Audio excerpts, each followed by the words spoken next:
Toxic forever chemicals like PFAS are silently contaminating drinking water in some areas across the country. These dangerous PFAS contaminants can accumulate in your body over time, leading to serious health risks. In this video, I'll show you the most effective treatments to eliminate PFAS from your water, giving you peace of mind and the confidence that your family's health is protected with every glass. Welcome back to the Clean Water Store. My name is Jerry Bulfin, WQA Master Water Specialist, where we provide innovative solutions and knowledge to help you improve your water quality. Let's get started. So PFAS is a large group of man-made chemicals, been around for a long time, since the 1940s. The most common one that everyone think of is Teflon pans, but also no-stain carpeting and water repellent raincoats. Basically anything you can think of that's water repellent or non-stick probably has some one of the many different types of PFAS combination chemicals. And over time, they've leaked into the groundwater, and of course not everywhere, but in certain parts of the country, they're becoming a big concern in some city waters and in some well waters.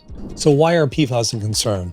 Well, for one thing, they tend to accumulate in your body over time. So they, even in very minute parts per trillion. Normally in water treatment and water chemistry, we're used to thinking in parts per million or parts per billion, but here they're actually measuring it in parts per trillion because essentially they don't want any in your water, but it has to be a very minute amount to not cause a health risk or health problem. Potential effects of exposure include increased risks of testicular, prostate, and kidney cancer, decreased fertility, other reproductive problems, developmental effects in children, elevated cholesterol, abnormal hormone levels, and weakened immune system. So how can your family be exposed? Well, you can be exposed, of course, if you're using an old Teflon pan, but generally what we're talking about here is if there's any contamination in your water. So you want to find out, and you can only do this with water testing, if PFAS is a concern in your area. The same characteristics that make PFAS so great for use in water repellents and to repel water and oil are the same ones that cause them to make them very persistent in the environment. They're extremely water soluble, so they're very easy to get into the groundwater and persist and accumulate over time. PFAS compounds bind to proteins in the blood and then are reabsorbed by the kidneys. These compounds have a half-life of 4 to 9 years within the body. The largest epidemiological study on the health effects associated with these compounds found probable links to high cholesterol, thyroid disease, colitis, cancers, and pregnancy-induced hypertension. So let's talk about how can you know if you have PFAS in your water? Well, the most important thing to do is do water analysis. Now, if you're on city waters are starting to be required to test for PFAS. Pull up your Consumer Confidence Report, annual published report done by your local water utility, and you can see if there's any PFAS detected in your local city water. And then you can also contact the utility and find out, are they planning on treating it, or when are they going to treat it? Because there's literally billions of dollars are starting to be resourced into this area in order to handle the PFAS contamination problem. And over the next years, cities are going to be implementing treatment to remove these PFAS from the environment. But of course, if you're on your own well, then that's not part of it. So you have to find out, do I have PFAS in my well? And so the only way you can do that is by analysis. And we have a kit on our site where you can order a lab test. You can also contact your local county health department, ask them if they do PFAS testing, but generally you need to get a certified lab test to find out what the levels of PFAS are. I can tell you too that testing is a little tricky. You want to make sure when you're testing that obviously you don't have like a Teflon raincoat on, or you have to make sure your hands are clean and you don't accidentally contaminate the sample with something in your local environment that has minute amounts of these PFAS, which can give you a false reading in the water. So taking the sample, it comes with instructions, so it's easy to do, but you just have to be aware of it when you're taking the sample. But you can take the sample yourself if you're on your own well, and then send it away to a lab, and within a week or two, you get the results back and they tell you if there's any PFAS and what concentration they are. So where would some areas be considered hotspots, PFAS contamination, or industrial areas where items containing the PFAS were made? And also landfills, airports, military bases, but also farmlands where biosolids are recycled for fertilizer. So one of the biggest contaminations in the US is from landfills, primarily because so much stain guard carpeting was dumped there over the years. So the landfills are just recently become aware of this.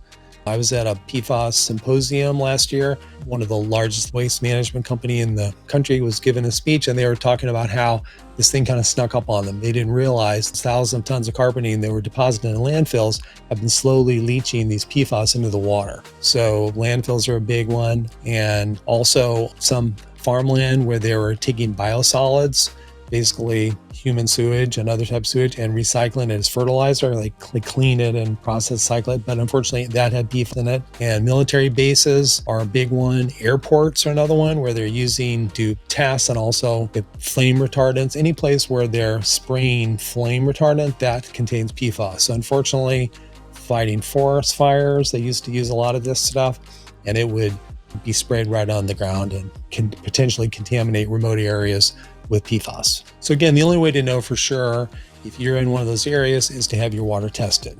So we recommend at least test it once, see what's going on. If you're in an area where you think it could happen, then we recommend yearly testing. Okay, let's just do a quick overview on the treatment for PFAS. Like essentially it breaks down into 3 types of treatment. And those are reverse osmosis, activated carbon, and different types of resin, anti-exchange resin that removes the PFAS from the water. So reverse osmosis is a semi-permeable membrane that will totally purify the water. It's great for point of use. So for instance, if you want for drinking, an under the sink reverse osmosis for homes is a very practical way to remove PFAS from your water, because you can make sure that you're getting water at one tap that's safe. However, we don't normally recommend whole house reverse osmosis systems unless you have really salty or brackish water and you needed one anyway, because they're super expensive and the membranes waste a gallon of water for every gallon of pure water you get. So it's not practical for whole house treatment for PFAS, but it is practical at point of use.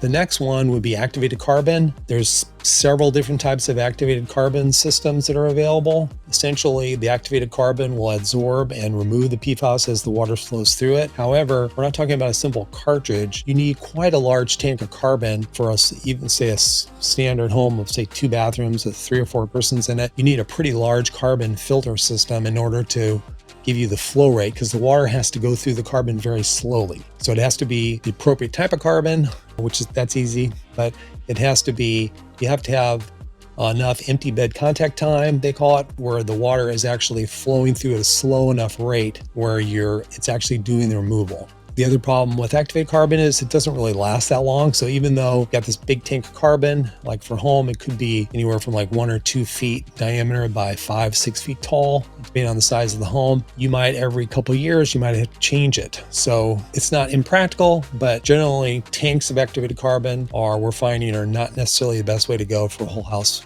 PFAS treatment. We do have a cartridge type, very large cartridge type system that has been certified for PFAS removal. That's a practical way to go. Then you just can change this huge cartridge once a year, say. That is one thing we do recommend that has activated carbon. It also has other meat in it that will remove lead too. So you've got a whole house filter system that you can change. However, if you really have PFAS contamination, the most practical way that is using a special type of resin. So like a water softener, for instance, uses a resin to remove hardness from the water. They look like little tiny beads and they remove hardness. However, this is a different type of resin, and it's specifically designed to remove PFAS and different types of those chemicals from the water. And this lasts a lot longer.